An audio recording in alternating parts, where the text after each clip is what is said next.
नमस्कार साथियों, स्वागत है आपका अपने YouTube चैनल दातार क्लासेस में। तो ये है मूमल अगस्त 2023 का पार्ट 5 और इस वीडियो में हम डिस्कस करेंगे इंटरनेशनल करंट अफेयर्स। तो चलिए स्टार्ट करते हैं। फर्स्ट न्यूज़ है 13 से 16 जुलाई 2023 को प्रधानमंत्री नरेंद्र मोदी जी किन देशों के दौरे पर रहे। तो दो देशों का दौरा किया इन्होंने, एक तो है फ्रांस और दूसरा है यूएई। तो फ्रांस दौरे के बारे में इम्पोर्टेंट फैक्ट है कि 14 जुलाई 2023 को प्रधानमंत्री नरेंद्र मोदी पहले फ्रांस गए और यहाँ का राष्ट्रीय दिवस है, इसकी परेड के अंदर शामिल हुए। तो बास्टीन डे परेड के अंदर ये शामिल हुए हैं और यहाँ इसके मुख्य अतिथि रहे। फ्रांस में भारतीय यूपीआई लॉन्च होगा इसके साथ ही, और इसके अलावा मार्से में एक नया भारतीय दूतावास खुलेगा फ्रांस दौरे से। नेक्स्ट है भारतीयों को है लॉन्ग टर्म वीज़ा दिया जाएगा। भारत में हेलीकॉप्टर इंजन बनाने की बात भी की गई है और तरल प्राकृतिक गैस निर्यात पर समझौता हुआ है। तो इस तरीके से ये 5 महत्वपूर्ण समझौते हुए हैं प्रधानमंत्री की फ्रांस यात्रा से। इसी के साथ प्रधानमंत्री मोदी को फ्रांस का सर्वोच्च सम्मान दिया गया है जिसका नाम है grand cross of the legion of honour. तो ये सर्वोच्च सम्मान है फ्रांस का, और ये सम्मान पाने वाले मोदी जो है पहले भारतीय प्रधानमंत्री है। तो ध्यान रखिए, भारत पहले प्रधानमंत्री है जिनको मिला है फ्रांस का grand cross of the legion of honour award. Next इन्होंने यात्रा की है यूएई की। तो इसके अंदर प्रधानमंत्री मोदी और यूएई के राष्ट्रपति का नाम है शेख मोहम्मद बिन जायद। तो ये याद रखिए कि यूएई के राष्ट्रपति का नाम क्या है, तो शेख मोहम्मद बिन जायद है। इनके बीच में बैंकिंग और शिक्षा के क्षेत्र में 3 महत्वपूर्ण समझौते हुए हैं। भारतीय यूपीआई और रुपे कार्ड जो है इसको यूएई के प्लेटफॉर्म से जोड़ा जाएगा। भारत का जो यूपीआई है उसको और रुपे कार्ड जो है इसको किससे जोड़ा जाएगा, यूएई के प्लेटफॉर्म से। अबू धाबी के अंदर आईआईटी दिल्ली का एक परिसर खोला जाएगा और ये है देश का दूसरा विदेशी परिसर, ठीक है। तो दूसरा विदेशी परिसर है जो आईआईटी दिल्ली का होगा, वो यूएई में खोला जाएगा। भारत जो है दुनिया का तीसरा सबसे बड़ा जो है तेल आयातक और उपभोक्ता है। दिरहम कहाँ की मुद्रा है, यूएई की मुद्रा है। और भारत ने पिछले वर्ष तेल का भुगतान रुपए में करने की शुरुआत की थी। तो दोनों देश अब जो है स्थायी मुद्रा जो होगी उसके अंदर व्यापार करने को सहमत हुए हैं। तो भारत ने स्टार्ट की थी ये मुहिम और भारत जो है रुपए में ही इसका पेमेंट की शुरुआत की थी। अब दोनों देश जो है अपनी अपनी जो स्थायी मुद्रा है, जैसे यूएई की मुद्रा है दिरहम, तो उसी के अंदर जो है व्यापार शुरू करने पर सहमत हुए हैं। COP20 इसका आयोजन इस वर्ष कहाँ पर होगा, यूनाइटेड अरब अमीरात के अंदर, और इसके लिए जो है प्रधानमंत्री मोदी जी को आमंत्रित किया गया है। तो COP28 यूएई के अंदर जो है ये इस वर्ष होगा। नेक्स्ट है व्यापार और विकास पर संयुक्त राष्ट्र सम्मेलन UNCTAD जिसको अपन बोलते हैं, इसकी विश्व निवेश रिपोर्ट 2023 में शीर्ष स्थान पर कौन रहा है, तो आसियान देश रहे हैं इसके अंदर विश्व निवेश रिपोर्ट 2023 के अंदर। वैश्विक FDI की बात करें तो इसमें एशिया का योगदान है 50% से अधिक। विश्व के अंदर जो व्यापार होता है, फॉरेन डायरेक्ट इन्वेस्टमेंट होता है, उसके अंदर एशिया का योगदान कितना है, 50% से ज़्यादा है। और भारत उन 5 अर्थव्यवस्थाओं में से एक था जिनका जो है इस क्षेत्र में 80% FDI प्रवाह था। तो टॉप जो 5 अर्थव्यवस्थाएं थी उसके अंदर भारत था। अन्य 4 देश है भारत के अलावा चीन, सिंगापुर, हांगकांग और यूएई। नेक्स्ट है नाटो का शिखर सम्मेलन 11 से 12 जुलाई 2023 को कहाँ आयोजित हुआ। तो नाटो के अंदर वर्तमान में देशों की संख्या पूछे तो बताना है 32 देश, और अभी जो है इसका शिखर सम्मेलन आयोजित हुआ है लिथुआनिया के अंदर। तो नाटो के 32 सदस्य सहित 40 राष्ट्राध्यक्षों का सम्मेलन हुआ लिथुआनिया की राजधानी विल्नियस के अंदर। लिथुआनिया की राजधानी भी याद रखिए क्या है, विल्नियस।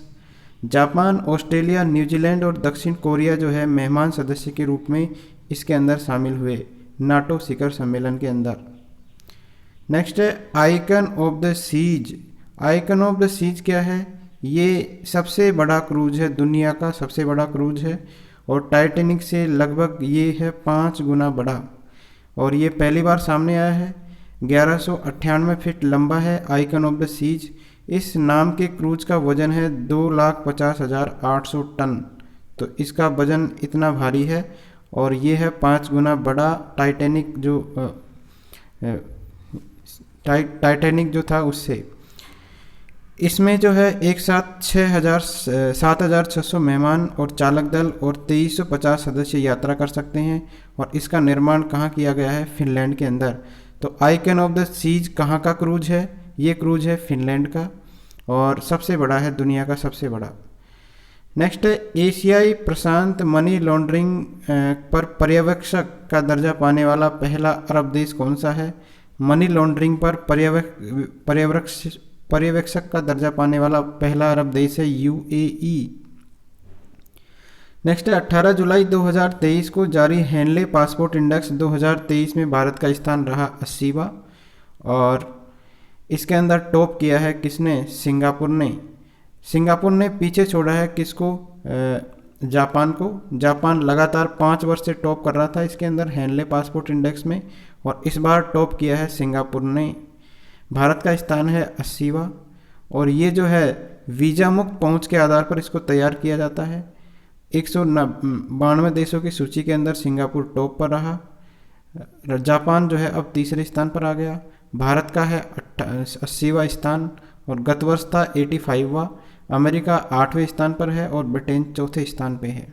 तो ये इंडेक्स के क्वेश्चन बहुत पूछे जाते हैं एग्जाम में, तो ये याद रखिए। हेनले पासपोर्ट इंडेक्स में भारत की रैंकिंग क्या है? तो 80। नेक्स्ट है श्रीलंका के राष्ट्रपति जो 21 जुलाई 2023 को अपनी पहली भारत यात्रा पर रहे। तो अपनी पहली भारत यात्रा पर रहे ये रानिल विक्रमसिंघे श्रीलंका के राष्ट्रपति है। ये दोनों देशों के बीच रुपये के अंदर व्यापार, यूपीआई में लेन देन और भारत से जो श्रीलंका तक पेट्रोलियम पाइपलाइन बिछाना, इस पर समझौता हुआ है। और क्या समझौते हुए हैं? त्रिकोमाली को क्षेत्रीय केंद्र बनाना और नागपट्टिनम तमिलनाडु से कांके संतुरई श्रीलंका के बीच में यात्री नाका सेवा फिर से शुरू करना। बौद्ध समिट और रामायण ट्रेल को लोकप्रिय बनाया जाएगा। रामेश्वरम और तलाई मन्नार के बीच यात्री नौका यानी फेरी सेवा फिर से बहाल की जाएगी।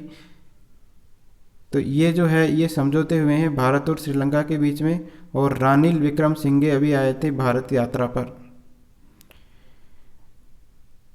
नेक्स्ट है विश्व आर्थिक मंच WEF वर्ल्ड इकोनॉमिक फोरम। इसकी 28 जून 2023 को जारी वार्षिक ग्लोबल जेंडर गैप रिपोर्ट 2023 के अनुसार भारत की रैंकिंग बतानी है कौन सी है। तो रैंकिंग वापस आई है ग्लोबल जेंडर गैप रिपोर्ट 2023 के अनुसार, तो 127वीं रैंक है। तो इसमें जो है ये रैंकिंग जारी होती है जेंडर गैप के आधार पर। सबसे टॉप पर है आइसलैंड। आइसलैंड में जो है सर्वाधिक लैंगिक समानता है, ठीक है। तो लैंगिक भेदभाव नहीं है, सबसे कम भेदभाव है कहाँ पर? आइसलैंड में। भारत इस मामले में है 127वें नंबर पे 146 देशों के अंदर। पिछले वर्ष था भारत का स्थान 135वां। नेक्स्ट है रूस की निजी सैन्य कंपनी का नाम बताना है क्या है। तो इसका नाम है वैगनर। ये अभी चर्चा में रही थी रूस यूक्रेन युद्ध के अंदर। नेक्स्ट है 27 जून 2023 को जारी की गई international institute for management development IMD ranking 2023 में शीर्ष स्थान पर कौन सा देश रहा है। तो शीर्ष स्थान पर रहा है डेनमार्क और ये थी international institute for management development report. इस रैंकिंग में डेनमार्क पहले स्थान पर है, आयरलैंड दूसरे स्थान पर है और स्विट्जरलैंड का स्थान रहा है तीसरा।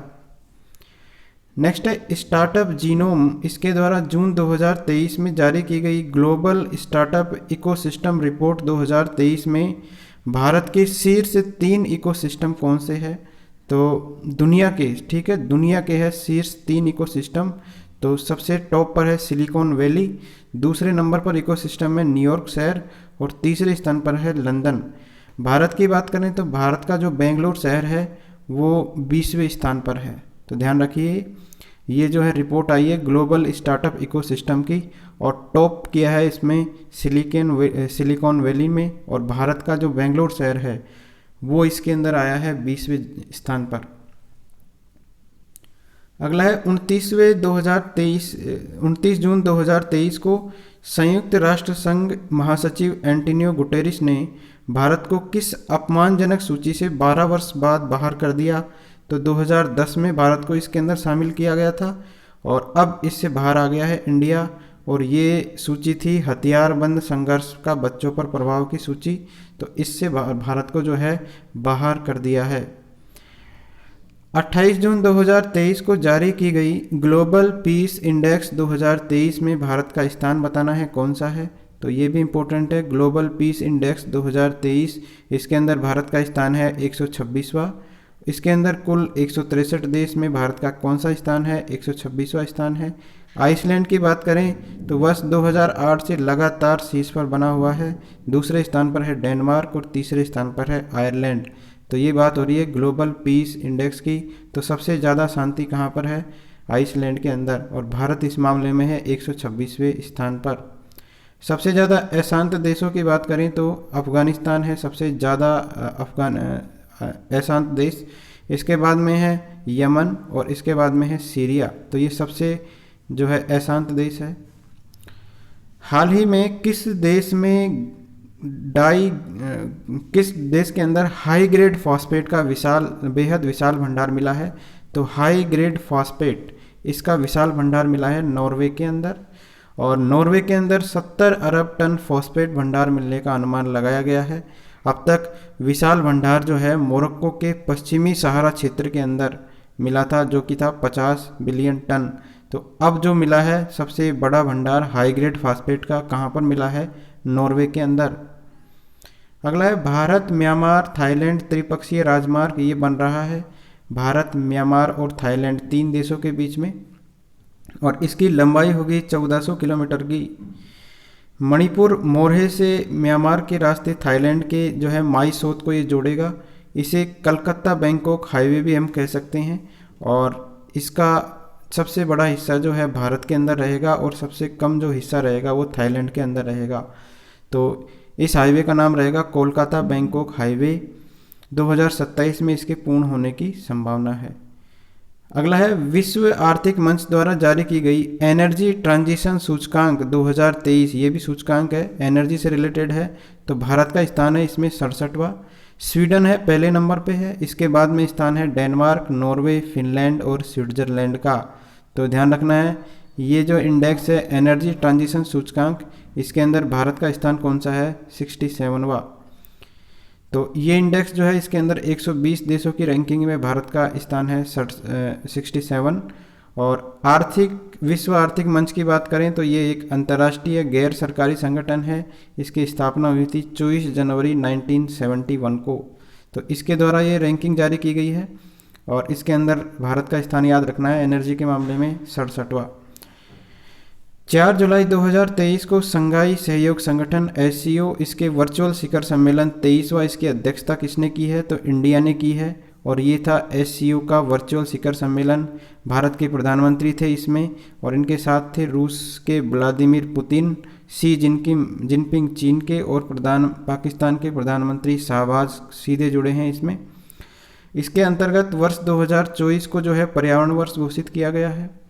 SCO की बात करें तो 8 देशों का संगठन है, और इसमें अब ईरान को भी शामिल कर दिया गया है। तो ये अब सदस्य देशों की संख्या कितनी हो जाएगी SCO के अंदर? 9।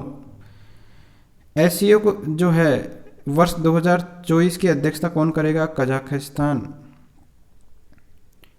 नेक्स्ट है स्टार्टअप 20 गुरुग्राम शिखर सम्मेलन, ये जो है गुरुग्राम के अंदर आयोजित हुआ है। इसके अध्यक्ष थे डॉक्टर चिंतन वैष्णव, और ब्राज़ील G20 का वर्ष 2024 का अध्यक्ष होगा। स्टार्टअप 20 शिखर सम्मेलन था ये G20 का ही, और गुरुग्राम के अंदर ये आयोजित हुआ।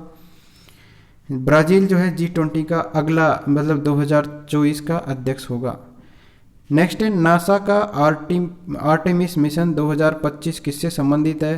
तो मिशन चंद्रमा से संबंधित है। मनुष्य को चांद पर भेजने, ठीक है, फिर से चंद्रमा तक वापस ले जाने का एक अमेरिकी नेतृत्व वाला प्रयास है, और इसमें 25 देशों ने साइन कर दिए हैं। भारत 26वां देश बन गया है जिसने इस पर साइन किए हैं। तो नासा जो है नासा के जो ये मिशन है आर्टेमिस मिशन, इसके अंदर इसरो भी शामिल हो जाएगा। आर्टेमिस मिशन की बात करें तो 23 अक्टूबर 2020 को कई देशों के बीच करार के बाद ये शुरू हुआ और 5 जून 2023 तक इस पर 25 देश जो है साइन कर चुके थे। भारत है 26वां। अभी जब नरेंद्र मोदी अमेरिका की यात्रा पर गए थे तब उन्होंने इस पर साइन कर दिए थे। अगला है दुनिया की पहली उड़ने वाली कार। ठीक है, पहली उड़ने वाली कार है, इसको सर्टिफिकेट मिला है। अगर आप कहीं, ये कार इलेक्ट्रिक कार है और अगर आप कभी जाम में फंस जाते हैं तो आप इसको उड़ाकर आगे निकल सकते हो। तो इसका कार का नाम है मॉडल ए। मॉडल ए का जो है सर्टिफिकेट जारी किया गया है इसको। और एल एफ जो है इसके अनुसार मॉडल ए, एल एफ ने इसको बनाया है। मॉडल ए जो है इसको 322 किलोमीटर तक सड़क पर चलाया जा सकता है और 177 किलोमीटर की उड़ान भरी जा सकती है। तो 322 किलोमीटर पर इसको आप रोड पर चला सकते हो और 177 किलोमीटर की आप उड़ान भर सकते हो। अमेरिका के ग्रीन कार्ड हासिल करने के प्रावधानों में भारत को जो है छूट मिली है। ग्रीन कार्ड हासिल करने में बहुत मेहनत करनी पड़ती है और इसके अंदर क्या होता है, ग्रीन कार्ड जो होता है वो अमेरिका में कोई भी भारतीय पेशेवर जो लंबे समय से रह रहा है उसको जो है अमेरिका का स्थायी निवासी के रूप में एक दस्तावेज होता है ये। ठीक है, जो कि ये सबूत होता है कि ये अमेरिका का एक स्थायी निवासी है। तो इसमें अभी छूट प्रदान की गई है भारतीयों को। अमेरिकी सलाहकार कंपनी है मॉर्निंग कंसल्ट। इसके द्वारा जून 2023 में ग्लोबल लीडर अप्रूवल रेटिंग के अंदर दुनिया के शीर्ष नेता कौन है, तो नरेंद्र मोदी बने हैं शीर्ष नेता। मॉर्निंग कंसल्ट के द्वारा जारी थी ये ग्लोबल लीडर अप्रूवल रेटिंग के अंदर। एलेन बर्सेट स्विट्जरलैंड के दूसरे स्थान पर रहे, जो बाइडन 8वें पे है और ऋषि सुनक इसमें 13वें स्थान पर है। तो इस जो लीडरशिप रैंकिंग है ग्लोबल लीडर अप्रूवल रेटिंग, इसके अंदर कौन रहे हैं, नरेंद्र मोदी। और किसने जारी किया इसको, मॉर्निंग कंसल्ट के द्वारा। ग्लोबल लिवेबिलिटी इंडेक्स 2023 के अनुसार दुनिया का कौन सा शहर है जो सबसे ज़्यादा रहने योग्य शहर माना गया है, तो दुनिया का सबसे ज़्यादा रहने योग्य शहर माना गया है वियना, ऑस्ट्रिया को। इकोनॉमिस्ट इंटेलिजेंस यूनिट EIU इसकी वर्ष 2023 की रिपोर्ट के अनुसार है ये। और दूसरे स्थान पर सबसे रहने योग्य शहर है कोपेनहेगन डेनमार्क का। तीसरा स्थान रहा है मेलबर्न ऑस्ट्रेलिया का। भारत के शहर की बात करें तो मुंबई, नई दिल्ली 141वें स्थान पर रहे रहने योग्य स्थानों में। चेन्नई 144वें पे रहा और अहमदाबाद 147वें और बेंगलुरु का स्थान रहा 148वां। अगस्त 2023 में ब्रिक्स समूह का सम्मेलन कहाँ आयोजित होगा, तो अगस्त 2023 में होगा दक्षिण अफ्रीका के अंदर ब्रिक्स समूह का सम्मेलन। इम्पोर्टेंट है ये। अगला है प्रधानमंत्री नरेंद्र मोदी की अमेरिका यात्रा हुई 21 से लेकर 24 जून को। तो इसमें कई समझौतों पर साइन हुए, जिसके अंदर एक समझौता जो है आर्टेमिस मिशन पर हस्ताक्षर करना शामिल था। इसके अलावा नरेंद्र मोदी ने इसमें 21 जून को जो अंतर्राष्ट्रीय योग दिवस उसमें शिरकत करी है। और गूगल ने जो है 10 अरब डॉलर और अमेजन ने जो है 15 अरब डॉलर के निवेश का वादा किया है इंडिया को। रक्षा समझौते हुए, इसके अंदर MQ-9B ड्रोन खरीद को लेकर अहम डील हुई। भारत की 25,000 करोड़ रुपए के अंदर 31 MQ-9B प्रीडेटर आर्म्स ड्रोन मिलेंगे भारत को। तो ये अमेरिका सप्लाई करेगा। भारत और अमेरिका के मध्य जो समझौते हुए वो हुए किस किस क्षेत्र में हुए, तो ये इंपॉर्टेंट है। सेमीकंडक्टर प्लांट, रेलवे तकनीक, ड्रोन, जेट इंजन और स्पेस सेक्टर के अंदर जो है समझौते हुए इंडिया और अमेरिका के बीच में। अमेरिका की एक सेमीकंडक्टर कंपनी है माइक्रोन और ये गुजरात के अंदर अपना एक प्लांट लगाएगी और इसके अंतर्गत 2.7 अरब डॉलर का इन्वेस्टमेंट किया जाएगा। तो गुजरात के अंदर ये प्लांट लगेगा। तो इम्पोर्टेंट है, कौन सी कंपनी लगाएगी, माइक्रोन कंपनी। और इसी के साथ ही इसरो जो है अगले साल अंतरिक्ष स्टेशन का दौरा करने के लिए संयुक्त मिशन पर जारी हुए आर्टेमिस मिशन में भारत जो है 26वां देश बना है। तो नासा के जो आर्टेमिस मिशन है उसके अंदर इसरो जो है शामिल हुआ है। इसके अलावा प्रधानमंत्री की 25 से 26 जून की मिस्र यात्रा हुई। इसके अंदर मिस्र के राष्ट्रपति है अब्देल फतेह अल सीसी, इन्होंने मिस्र के सर्वोच्च सम्मान है ऑर्डर ऑफ द नाइल, इससे सम्मानित किया मोदी जी को। मिस्र के साथ किस किस क्षेत्र के अंदर समझौते हुए हैं? कृषि और संबद्ध क्षेत्रों के अंदर, स्मारकों और पुरा स्थलों की सुरक्षा और संरक्षण, और प्रतिस्पर्धा कानून पर तीन अन्य समझौतों पर भी साइन हुए हैं। तो इस तरीके से मिस्र से जो समझौते पे साइन हुए हैं वो कृषि से संबंधित है, पुरातत्व स्थलों की सुरक्षा और संरक्षण से संबंधित है, प्रतिस्पर्धा कानून से संबंधित है। जबकि अमेरिका से जो समझौते हुए वो हुए हैं semiconductor plant, railway technique, drone, jet engine और स्पेस सेक्टर के अंदर। नरेंद्र मोदी ने यहाँ पर दो चीज़ें देखी, एक तो गीजा की पिरामिड है, ये मिस्र में है, और 11वीं सदी की ऐतिहासिक मस्जिद है अल हाकिम, ये भी मिस्र के अंदर ही स्थित है, तो यहाँ का दौरा भी किया। अगला है संयुक्त राष्ट्र महासभा के 78वें सत्र का अध्यक्ष किसे बनाया गया है? 78वां सत्र था ये, और ये अध्यक्ष बनाया गया है डेनिस फ्रांसिस को, ध्यान रखना है, डेनिस फ्रांसिस बने हैं इसके अध्यक्ष 78वें सत्र के लिए। तो इससे पहले 77वें सत्र के थे सीसाबा कोरोसी, ठीक है, सीसाबा कोरोसी थे इससे पहले। संयुक्त राष्ट्र के 193 सदस्य देशों ने त्रिनिदाद और टोबैगो, इसके अनुभवी राजनयिक है डेनिस फ्रांसिस, इनको जो है 78वें सत्र का अध्यक्ष नियुक्त किया है। 77वें कौन थे? सीसाबा कोरोसी। भारत की बात करें तो भारत जो है इसका अवसर 1953 के अंदर भारत बना था अध्यक्ष, और इसके अंदर हमारी श्रीमती विजय लक्ष्मी जी पंडित, ये जो है संयुक्त राष्ट्र महासभा के 8वें सत्र की अध्यक्ष बनी थी, और इस तरीके की जो है विजय लक्ष्मी पंडित पहली महिला अध्यक्ष थी, ठीक है। तो संयुक्त राष्ट्र महासभा की पहली महिला अध्यक्ष कौन थी? श्रीमती विजय लक्ष्मी पंडित, और 8वें सत्र में ये अध्यक्ष बनी थी। जनवरी 2024 से यूएन सुरक्षा परिषद के 5 नए अस्थायी सदस्य के लिए किन देशों का चयन किया गया है? तो 2 वर्षों तक इनका चयन किया गया है, मतलब इनका कार्यकाल रहेगा 2 वर्षों तक, जनवरी 2024 तक इनका कार्यकाल रहेगा 5 नए अस्थायी सदस्य देशों का। इनका नाम है अल्जीरिया, गुयाना, कोरिया गणराज्य, सिएरा लियोन और स्लोवेनिया, ठीक है। तो ये 5 देश जो है इनका चयन किया गया है अस्थायी सदस्यों के लिए। नेक्स्ट है Stockholm International Peace Research Institute SIPRI, इसकी ताज़ा रिपोर्ट के अनुसार दुनिया में सर्वाधिक परमाणु बम किस देश के पास है? तो सिप्री की रिपोर्ट के अनुसार सबसे ज़्यादा परमाणु बम है रूस के पास, 5889 बम परमाणु बम। अमेरिका के पास है 5244 बम। चीन की बात करें तो 410 परमाणु बम है भारत के पास। पाकिस्तान के पास 170 है, और भारत के पास कितने परमाणु बम है? 164। विश्व जनसंख्या दिवस मनाया जाता है 11 जुलाई को। पहली बार ये स्टार्ट हुआ था 11 जुलाई 1987 के अंदर। और इस बार की थीम क्या थी? तो थीम थी महिलाओं और लड़कियों की आवाज़ को बुलंद करके लैंगिक समानता की शक्ति और मौजूद असीमित संभावनाओं को उजागर करना। तो ये थीम थी इस बार की विश्व वर्ल्ड पॉपुलेशन डे 2023 की। स्टार्ट कब हुआ था? 11 जुलाई 1987 से ये स्टार्ट हुआ था। ये थे इंटरनेशनल करंट अफेयर्स जून और जुलाई 2023 मंथ के। Thank you friends.